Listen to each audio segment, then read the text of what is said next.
interagir avec nos invités en direct. Présidentielle 2019, la DTV, au cœur de l'événement.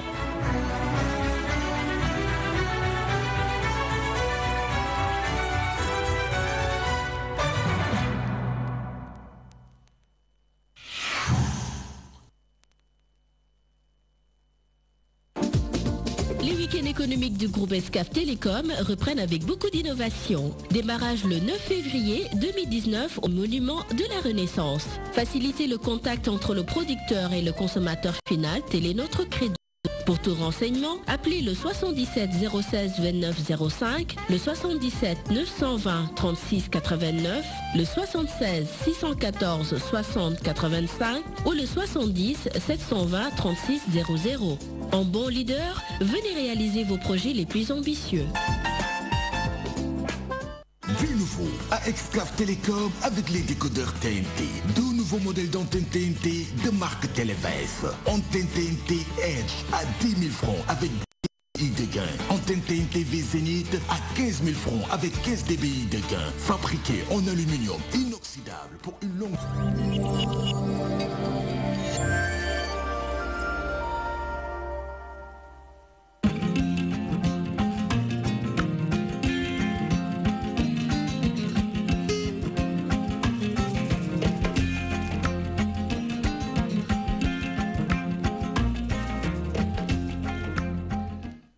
jangeen jëf ci ànd beek ñun ci DTV 19h jot na xabaaru marax yi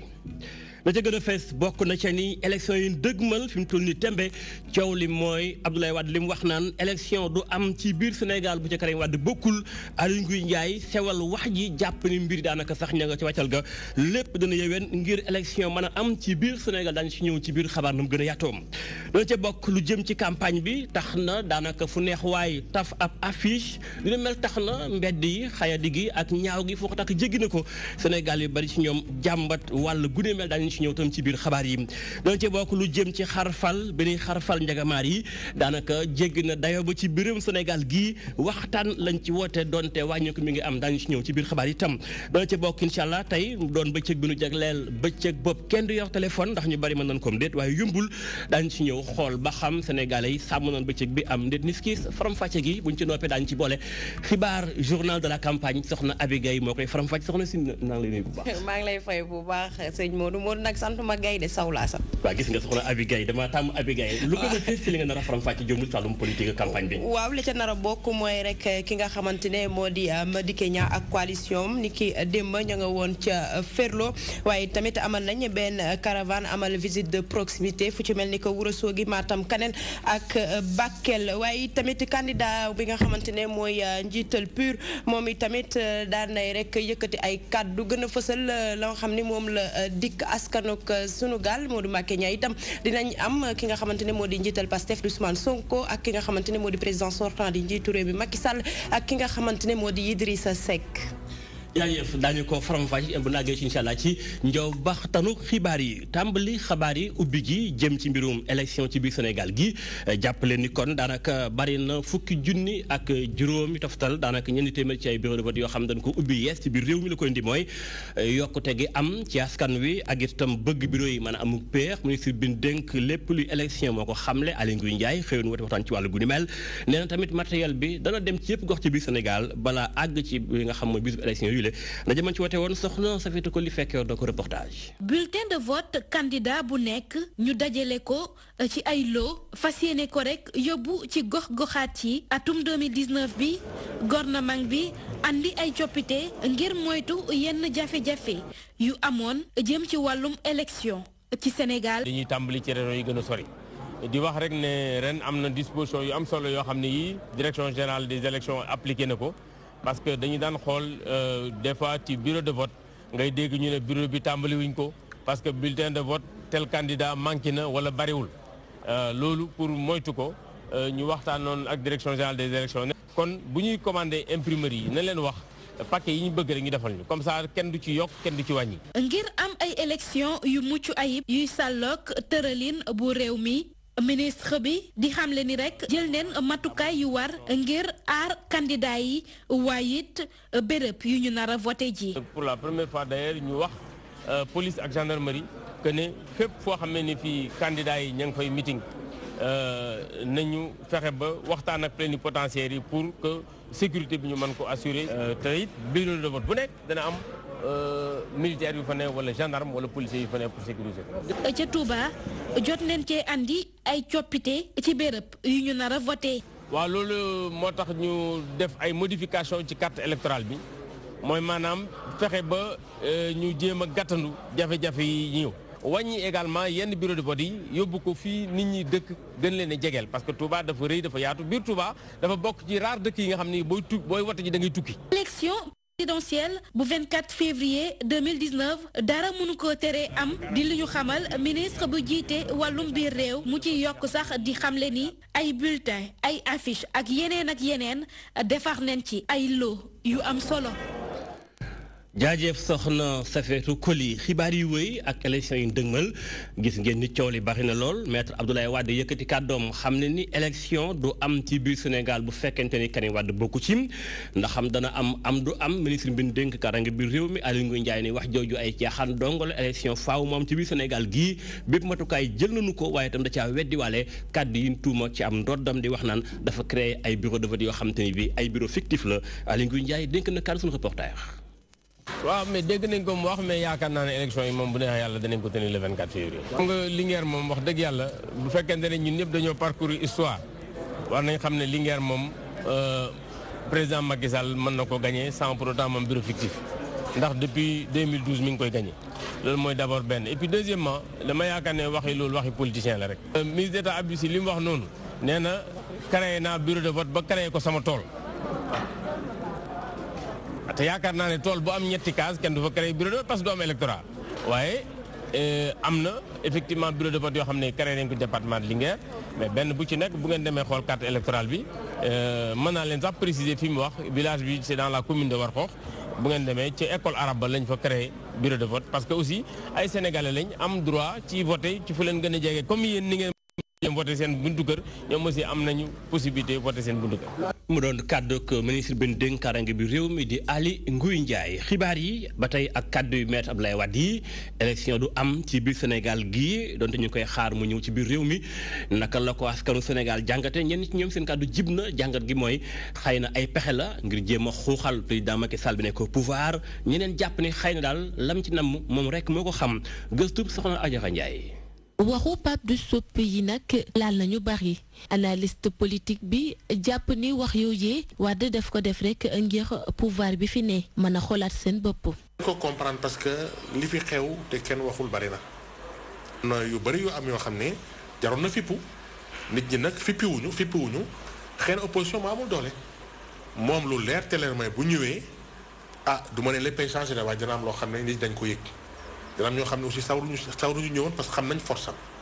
Maître Wade dafa war a xam ne rek sénégalais yi soxlawuñu fitna fii ñu toll nii politologue bi moo ñu koy xamal. bañ bi moom il faut que sénégalais yi bañ que Wade influencé leen ci wàllu guerre wàllu rébellion parce que du njëriñu Sénégal. loolu man mun ma ko nangu ci moom surtout 92 ans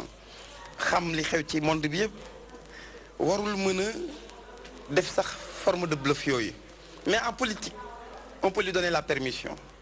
mais dans la pratique su bëggee andi loolu gars yi dañ koy neutraliser également ses forces. analyste yi nag fësal ni boycott bi parti sénégalais bi naka def du arranger ku jig yi. pensé moom xalaatam ak ay jëfam dafa war a dellu unifier parti démocratique sénégalais. mais weesu na pour man day woy numbu côté boobu. comme nee na du jàppale kenn wala day bon bu ñu boycotté xëy na est-ce que loolu dana baax ci PDS parce que boycott da lay rey du ñu xam sa doole du ñu xam foo toll dañ lay fàtte alors vraiment boycott boobu yaakaar moo ni baax na ci ñoom baaxul ci opposition surtout parce que loolu mooy pratiquement booy boycotté yow daal dafa mel ni kon président sortant ngay liggéeyal. ñu koy xaarandi ci réew mi alxamis bi maître Wade nag fësal na taxawaayam ci élection présidentielle yu 24 février yi waxam yi nag analyste politique yi jàpp ni ay stratégie la. Adjara Ndiaye bu fekkente ni maître Abdoulaye Wade moom li mu bëgg mooy élection bañ a am ci biir réew mi waa benn bokk yaakaar ñoom gisuñu lool an gis mooy élection faaw mu am ba tax ña ngay waajal bànqaas ba nekk ca Gorée dugg nañ ci campagne bi ak doole lañ bëgg mooy président Macky Sall ci boppam raw gaañu ca premier tour ba ndaje mën ci wate woon yaatu woon lool Jibi Sax Jooni fekkee woon na ko reportage. gëkk mbagg Gorée defub say taxaw jàppal tànk ci jongante njiitu réew mi coalition Benno Bokk Yaakaar mu nekk ab choix boo xamante ne ni ñoom jàpp ñu benn yoon ne stratégie politique la. dañu gisanteeg moom ñu waxtaan ak moom mu talal suñu xel ci dina bàyyi xel Gorée mu bàyyi xel ci Gorée ba pare ci rax ci dolli ñu gis li mu liggéey tamit ci Sénégal gox-goxaan yëpp. Gorée tuuti lool ci wàllu ni mu toll waaye nag am doole ci poids électoral am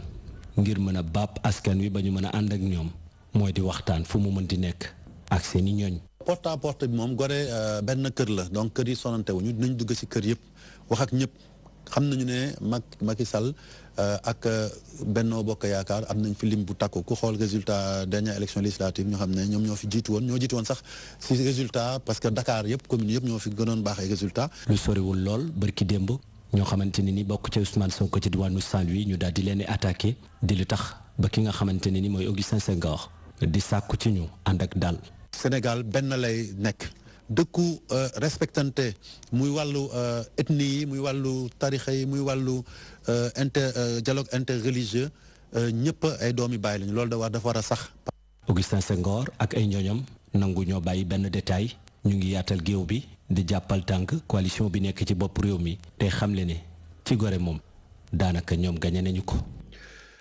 Jibi Sax Jooni jaajëf leneen lu kenn gañeegut mooy guerre bi ne ci mbedd mi diggante candidat yi seen biir kenn ku ne wane ay affiche am di taf seen ay couleur ngir Sénégal yi mën leen a xàmmee daal di leen itam ràññee waaye lu di mel tax na mbéju Ndakaar yu gën naa ñaaw lool fu waay neex taf la muy taf mu xayadi lool bët mënu koo xool moo tax ñenn ci ay sénégalais ñaawlu ko di sàkku mbir mi gën a am organisation reportage soxna Aïda Mbegnas. tafin wu ñaaw yi ñuy amal ci mur yi arrêt du bus yi ak poto courant yi lee dafa dem nag ba soppi xar kanamu mbeddu Ndakaar yi doon loo xamante ni nag day wane ñàkk xay ak ñàkk yar guy jóge léeg-léeg ci politiciens yi askan wi di ko ñaawlu ba fu ñaawlu yam. boo demee tey fi nga xamante ni mooy seen siège politique ak seen base politique yi boo fa demee doo fa gis affiche donc boo duggee ci banlieue bi wala ci ñi nga xam ne bu ñu añee du ñu reer wala bu ñu reeree du ñu ndékki ñu jël affiche yi tafal leen ko. léegi tey di nga gis quelqu'un boo xam ne kontaanul day romb affiche bii du affiche kandaam mu xotti sànni. nit ku defar këram ba mu rafet peinture ba mu rafet nga jël taf fay kii yow déjà salteel nga këram buntu këram déjà nekkoo ci yoon loolu du yoon boo bëggee panneau publicitaire am na fooy dem nga fay. loolee waral sax Moussa Ba ak Ahmadou Seye ñoom jàpp ni candidat yoo xamante ni dañuy tilimal dëkk bi ngir seeni intérêt bopp bokkuñu ci ñi ñaax askan wi ngir ñu sànni leen seeni xob. duñu basé ci ay affiche pour voter qui que ce soit car ñun duñu ay inconscient. bon ñii jamono ñi ñu toll ñii politique ñu taf ci ay koñ ñooñu boo leen dénkee réew dañ koy salteel parce que ki la jox ay kayit ne la demal nga taf fu la neex kooku mun la organiser seen réew développé yëpp dafa am yoon. xalaat googu ute ak bu njuug mile la mu jàpp rek mooy yile affiche élection yi képp ñoo ko waral te amul lenn lu mu mën a yàq. mënul ñàkk période bi la élection bi ñu nekk la moo waral loolu mais xam nga bu dul élection doo gis ay affiches yu ñuy taf pour man loolu amul problème quoi. décooru capital bi nag tàmbale coppeeku ndànk-ndànk ak affiche yu juróomi candidat yi lee lu ni mel nag di wane ni ñu ngi ci période électorale waaye nag photo yi nga xamante ni dañ koy taf nu mu leen neexee ci buntu këru jàmbur yi lee teg si di takkal meddu Ndakaaru yi askan wi ñoom la ñu jàpp rek mooy du dëgg te du yoon. Aïda Mbegnas jaajëf ka deful dëgg deful yoon mooy benn gendarme bi nga xamante ni bii mooy gendarme Nicolas Mendy moo demoon ca kër Ousmane Sonko ba ca Ziguinchor doon fa laaj ay fiche ci wàllum signature parrainage ate ba tey la woon yoon da koo daana ndim ñetti weer yoo xamante ni bii day doon sursis bu ko defatee yoon rëq ndigam dañ ñëw léegi incha allah bala xibaar yi jeex ndax sunu reporter ba ñu nekkal ca gox ba di correspondant ba Cheikh Ndiaye Sadji doon tatan kàddu yi kenn ci avocat yi Ousmane Sonko xibaar yi wéy tey ji doon bëccëg bu nu jagleel kenn du yor maanaam bëccëg bu nu jagleel xeex xarfal bi ni xarfal njagamaar yi lu ñu mel tax nañu jàpp ne Sénégal am na wàllam ci biir ndax gis na ni yenn gox ci biir réew mi ñoom dañ ko def aada mbaa sax diine di xarfal seen ay njagamaar moo ne doonte wàññi ko am na ba léegi ñoo des na xambin kon xeex bi dafa war gën a teŋ dañ ci xuus ànd càg Ndeye Fatim Lo naam sax bëri na ay défi te it ñu bëri dañ cee taxaw temb ne duñ ko soppi bëri na ay coppite yu rëy yoo xam ne def nañ ko fii ci Sénégal li mu xale yu jigéen yu toll ci lu gën a néew fukki at ak juróom yoo xam ne dañ leen xarafal wàññeeku na tuuti depuis atum 2013 wante nag ci yenn gox yi jéego yi ñu fa amal néew na loolu. bu ñu xoolee fu mel ni Tamba limu ñi ñu xarafal ci ay jigéen mi ngi woon ci téeméer boo jël ñeent fukk ak juróom ñett tey ji mi ngi ci téeméer boo jël ñeent fukk ak ñeent Kolda naka noonu ñeent fukk ak juróom benn ci téeméer boo jël tey ji mu toll ci téeméer boo jël fanweer ak juróom Sédhiou yi tamit toll woon na ci juróom fukk ak ñett ci téeméer boo jël tey mu toll ci téeméer boo jël ñeent fukk ak ñett à 43%.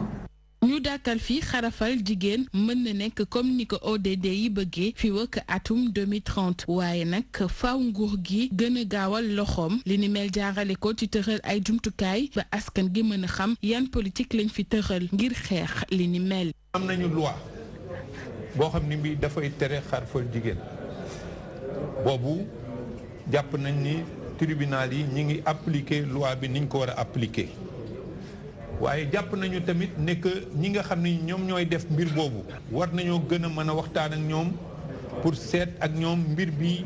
lan moo tax ñu di ko def xam-xamu lan moo tax ñu di ko def ak lan moo leen ci téye bokk na ci li lay may nga mën cee def ay jéego. xale yu jigéen yi nga xam ne ni ñoom dañ leen xarafal te di dañoo dugal seen loxo ci xeex mi gannaaw bañ leen tàggatee ñoom nag ñoo ngi gën a ñaax askan wi ci jafe-jafe yi nga xam ne ni li ni mel mën na leen ko jural waaye seen liggéey yombul. dañuy waxtaan ak parents yi mais tout le temps dañuy xam ne ni ñii moom ci tradition bi lañ nekk ba léegi. donc mooy loolu maintenant communication bi la ñuy nekk di def à chaque fois pour ñu xamal leen que les gens le font mais c'est pas bon pour la santé. tey jii faaw ju jëmbal xeex bi ci lu jëm ci wàllum xibaar ak tàggat ci jafe-jafe yi nga xam ne xarafal jigéen mën na ko jur li ni mel jaarale ko ci informatique ngir ñu gën a mën a ñaax ndaw ñi. jaajëf Ndeye Fatim Lo beneen bëccëg bu nu màggal tey mooy bëccëg bi nu jagleel nit ku ne mën a xëy ca du laal téléphone portable am ndax ñu bari mën nañ ko déet yombul waaye tey mooy bëccëg ban ko jagleel ngir xool ba xam sénégalais yi wala sax adduna bi yépp ñu xëy bañ a laal seen téléphone lu ni mel am na ñu jàpp ni yomb na am ñu jàpp ni yombul ñu xam naka la ko yenn sénégalais yi dundee tey ji ndax sax ñu bari ci ñoom xam nañ ko wala déet gëstub Chantal Badji. xalaat ngeen toog benn bis te yoru leen téléphone portable. waxuma la ak ñetti fan moo ne de depuis atum 2001 juróom benni fan ci weeru février dañ ko décrété mu nekk journée mondiale sans téléphone fële ci HLM 5 yi les sénégalais mënuñoo nangu solok bileeg bés ñu jaakaar ni sax fii ci Sénégal néew na bokk ñu ko fi respecté. mais loolu moom est-ce que loolu mën na nekk journée sans téléphone loolu moom bu amee dina doy waar de. toog une journée waxatuma 3 jours sans téléphone aussi loolu ça va être compliqué. parce que man bu ma xoolee ci sama bopp téléphone li may lijjanteel à distance foog naa ne toog benn fan te defuma ko dina xaw a doy waar. bu ñu sukkandikoo ci seen kàddu lii di téléphone portable dafay dugal loxoom bu baax ci li nga xam ni mooy koomu réew mi ba tax na sax bu ñu ko fayee lu tollu rek ci benn bés ay pertement la leen di indil ci seen liggéey. téléphone am na si ñoo xam ne si la ñuy liggéey seen liggéey lépp si la ñu koy def. man moom parewuma pour def loolu parce que man sama téléphone moo ma gën a loo mun a am ci àdduna parce que moom laay liggéeyee. man mun naa ñàkk oto mais téléphone mënu ma ko ñàkk parce que man businessman la. boo xoolee avantage yi mu mun a joxe surtout sur le plan économique là aussi dafa am solo. moo ne de ñoom xam nañu bu baax yàqu-yàqu yi nga xam ni moom la téléphone mën a jur rawatina ci wàllu wér-gu-yaram. nee nañu aussi médicalement am na ay méfaits yoo xamante ni téléphone dina ko def surtout bu fekkee ne yow yaa ngi koy wuyu en permanence. am na ay feebar jàngoro yoo xamante ni nee nañ dina ko joxe. boo wuyoo téléphone toute la journée après donc da ngay gis sa bopp day metti wala lu demee noonu parce que ci wax yi comme ñun ay businessman oto lañ ci oto chaque jour dañuy woote di woote 24 heures sur 24 heures mais da ngay xam ne baaxul mais maanaam nit mënul ñàkk. journée mondiale sans téléphone portable ñu tëral ko ci ñetti fan yoo xam ni bu ñu sukkandikoo ci ki nga xam ni moo ko fi indi muy Phil Marceau askan wi dañoo war a toog di xalaat ci ni ñuy jëfandikoo téléphone yi waaye ñu seetlu rek ni ñi fi ràññee boobile bis bariwul yi les sénégalais di xamle ni xalaatuñu benn yoon déconnecté wu ci àdduna bi lu tolluk ñetti fan. jaajëf soxna Chantal Badji laaj bi kay mooy ndax Philippe Marceau moomu mën naa xëy toog ci du utiliser téléphone am moom itam ni ko soxna Abi laaje sànq xibaar yi wéy ci beneen mbir jàppale ni am na fukki at ci ren ci tey jii kon bi Joseph Ndiaye génne àdduna moo doon saytu li nga xam mooy rek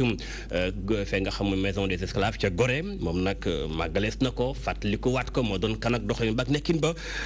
ana fi ñu toll lu si mën a jàpp ci moom ak maison des esclaves boobee lu si mën a jàppaat ak nu si ko war a doxale ëllëg mu gën a ñoŋ kenn ñoo ko wuutu bokk na ca Elwa Koli dénk na kàddu suñu reporter.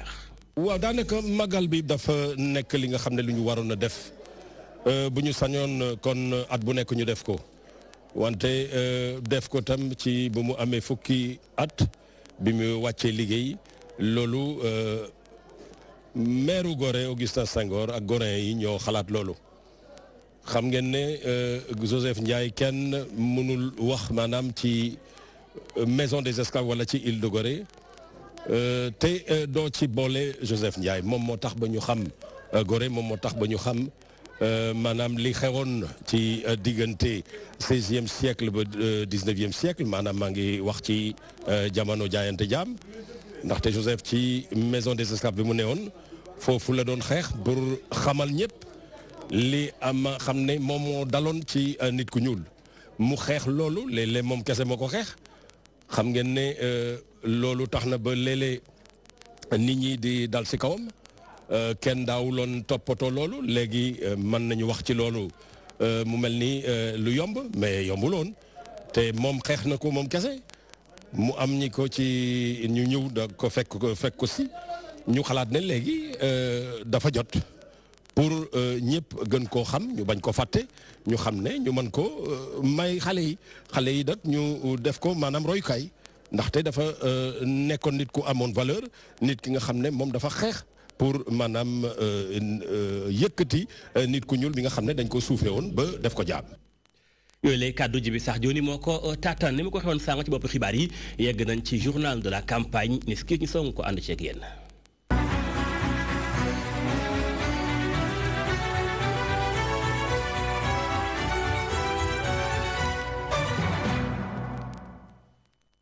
jërëjëf Modou Mbacké Niang xibaaru campagne yi dañ koy doore ak ki nga xamante ne moo di candidat coalition Madické 2019 moom nag niki démb ci talaata ji moo nga woon foofee ca Ferlo bi daanaka sax def na visite de proximité daal di wër-wërloo ci dëkk yeeg Dakar ya fa nekk lu ci mel ni que Ourossogui Matam Kanel ak Bakel moom mi nga xamante ne moo di Madické Niang jaaree na fa rek ŋàññi li nga xamante ne moom la fa njiitu réew mi di Macky Sall jot liggéey waaye tamit dig na leen ni bés buñ ko dina gën a ñoŋal nekkinu askan boobe waaye tamit fexe ba indi ay coppite ci mbay mi ca foofee ñu teewlu ko moom maître Madické Niang Omar Danso moo tataan ay kàddoom.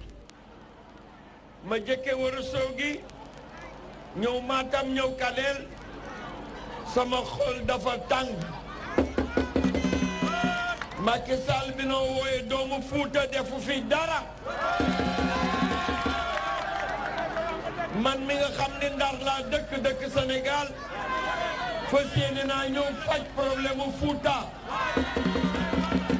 danaa leen wutal ndox wutal leen courant wutal leen ay dispensaire ay centre de santé yu doy danaa fi def ay unité de transformation yoo xam ni xale yi daan ci liggéey fas yéene naa fii jàpp bu baax ci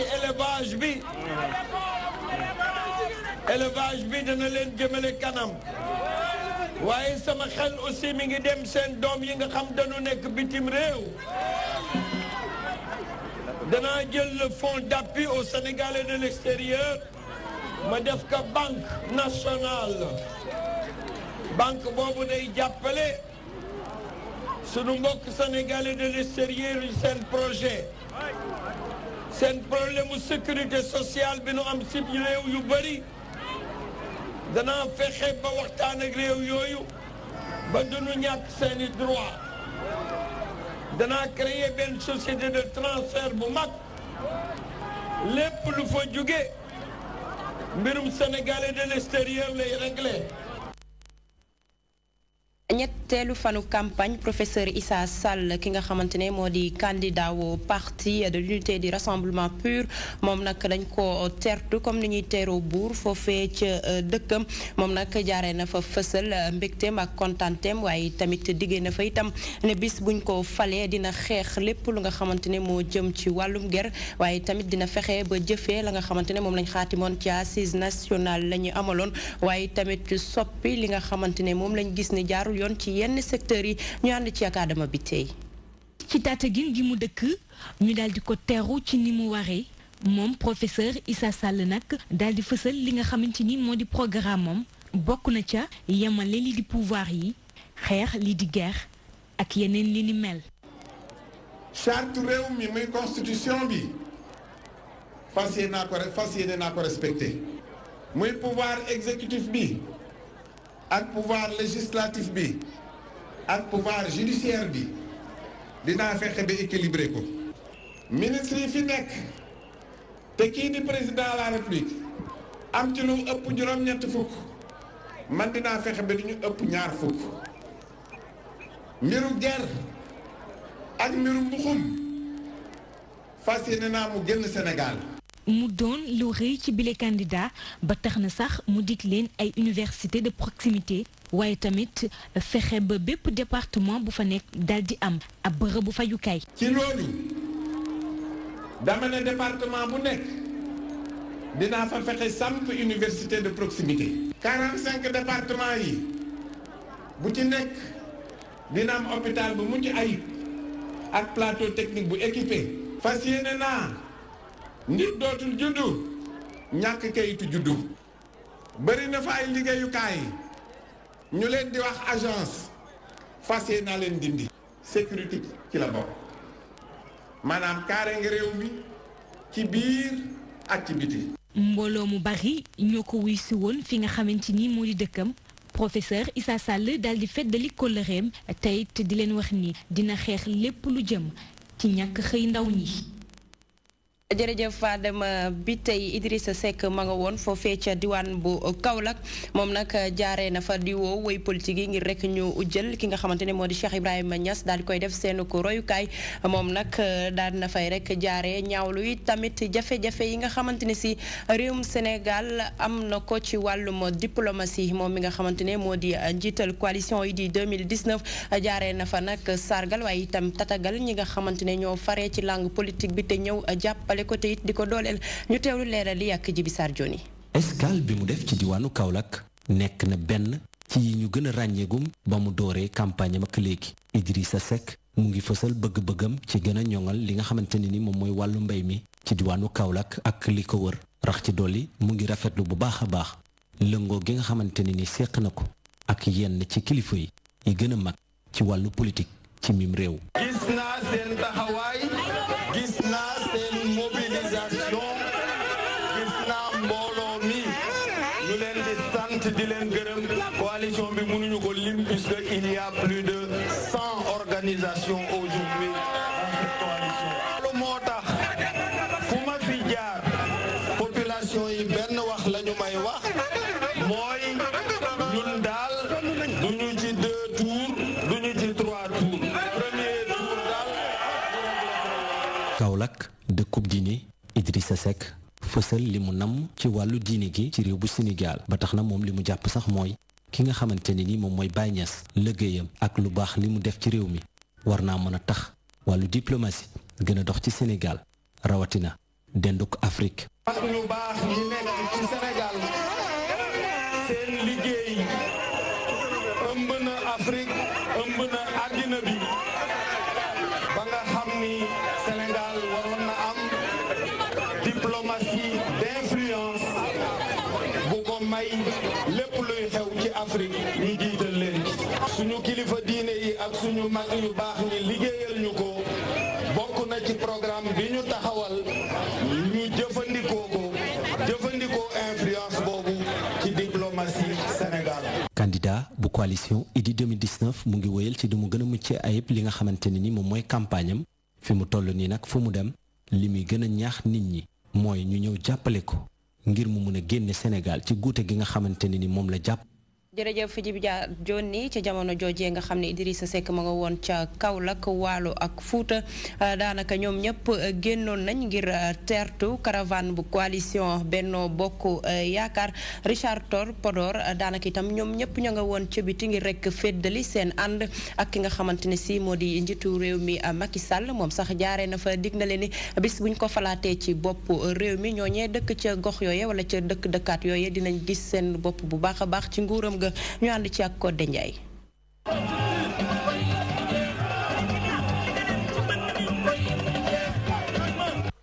coalition Benno Bokk Yaakaar daal di wone dooleem fii ci département bu Podor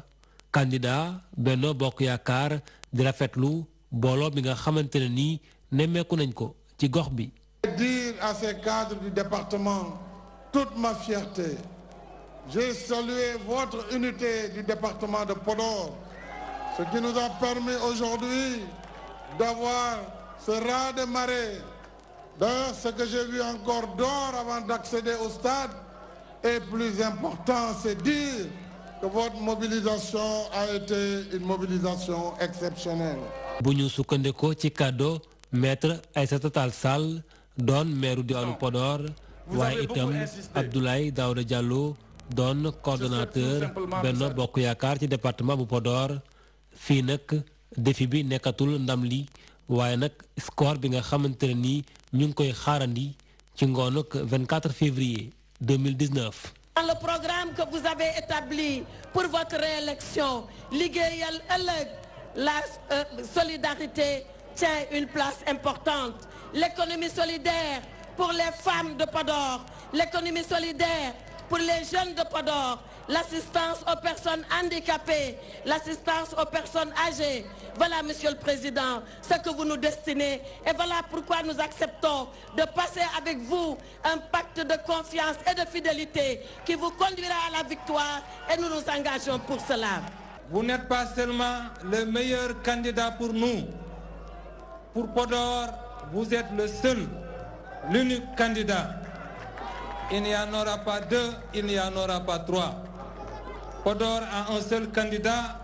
c'est le candidat Macky Sall. laata nag caravane Benno Bokk Yaakaar di yegg si fii ci diwaanu Podor mu amal ab meeting bu mag ci diwaanu Richard Toll fii nag waalo gépp ñoom ñoo génn ngir nag daal di nag dérouler tapis rouge seen candidat di Macky Sall. am na enveloppe bu 177 milliards